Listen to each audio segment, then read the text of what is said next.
Yesterday, this Muslim man, Muhammad Youssef Abdulazeez, shot dead 4 Marines over in Chattanooga, Tennessee. A heinous act. This has sparked quite a lot of online discussion where people tend to see what they want to see. As always, when someone shoots up someplace, left-wingers seize the opportunity to promote gun control, pretending that imposing more restrictions on the ownership of guns by law-abiding citizens would reduce homicides. They don't care much about the majority of guns used in crime being illegal weapons that wouldn't be impacted by such legislation, though. Some Islam-hating right-wingers have wanted to explain the attack with Islam, that this apparently isolated man was part of some terrorist cell, even though the evidence is very scant. More respectable right-wingers bring up the fact that military installations are gun-free zones thanks to former President Clinton, which makes it hard to prevent the acts from occurring. Even if I'm a right-winger myself, I don't intend to talk about either Islam or gun rights here. Instead, what I want to reflect on is the psychology behind acts like these, and what factors most shooters seem to have in common.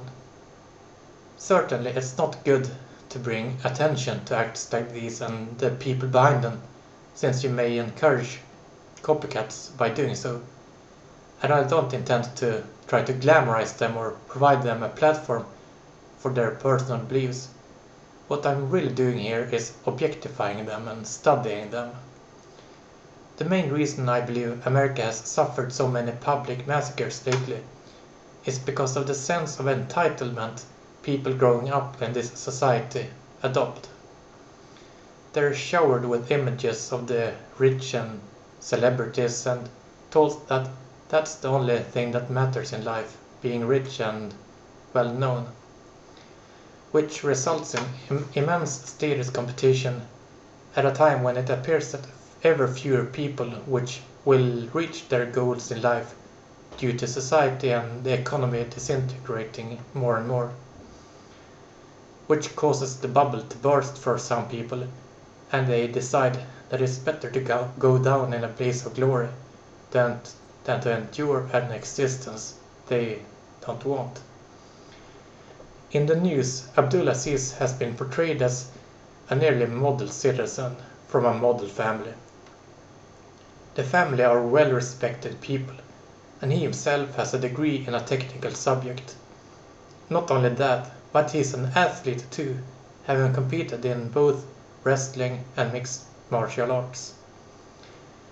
Yet here I notice where the shoe doesn't quite fit for him. Apparently his family had wanted him to cease his MMA fighting due to religious objections.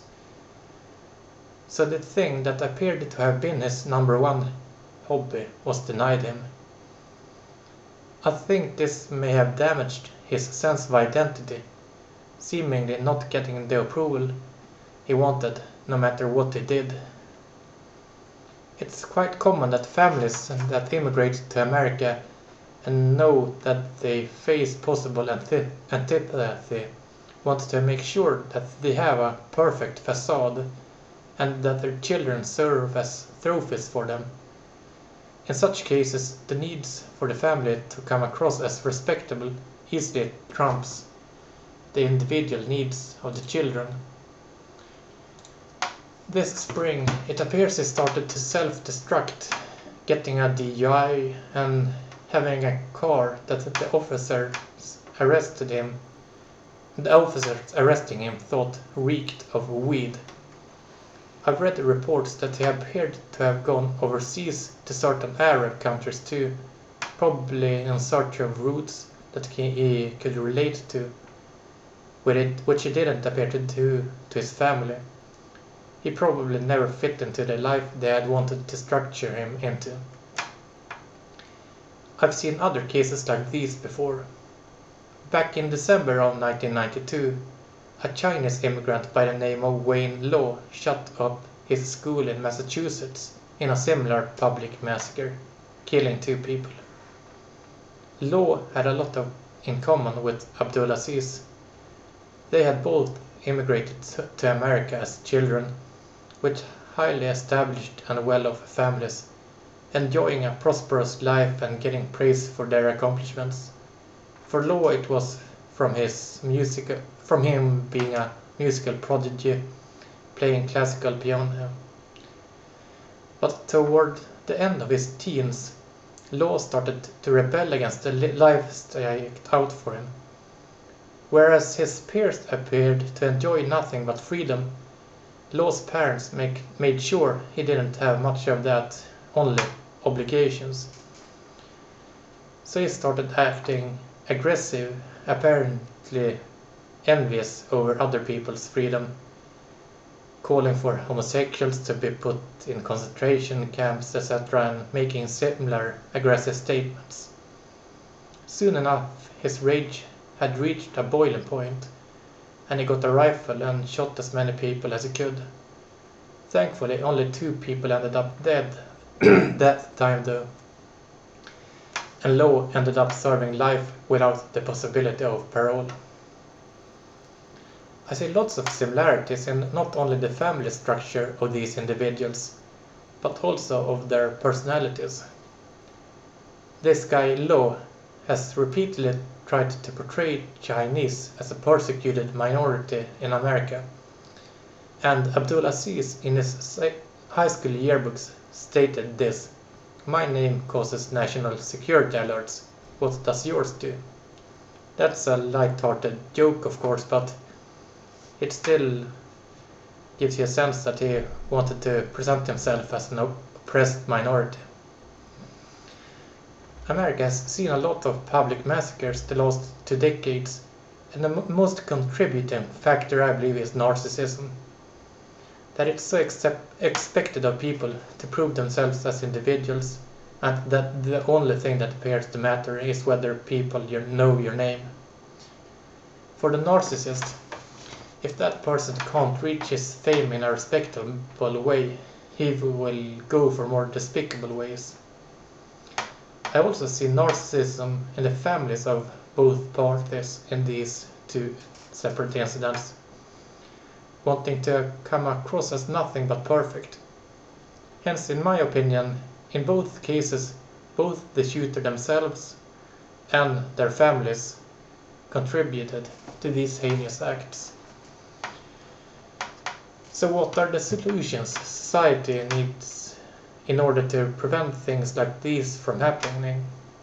Well, judging by the large number of Oriental and Arabian shooters America has seen lately, I'd say there's a limit on how many people from a foreign culture or ethnic group a society can assimilate.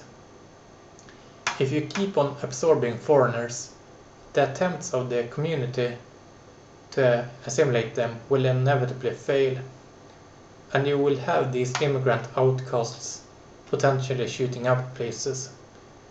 So tightening up immigration policies would definitely be beneficial. Another important point to make is, of course, that gun-free zones have proven to attract gunmen. If one wants to avoid becoming a victim of such attacks, one should definitely stay clear of these zones. And society obviously needs to do away with the zones themselves, so they don't attract such attacks. A significant reason why there are so many shootings today is also that the traditional values that used to keep people from acting out in this way aren't in place anymore.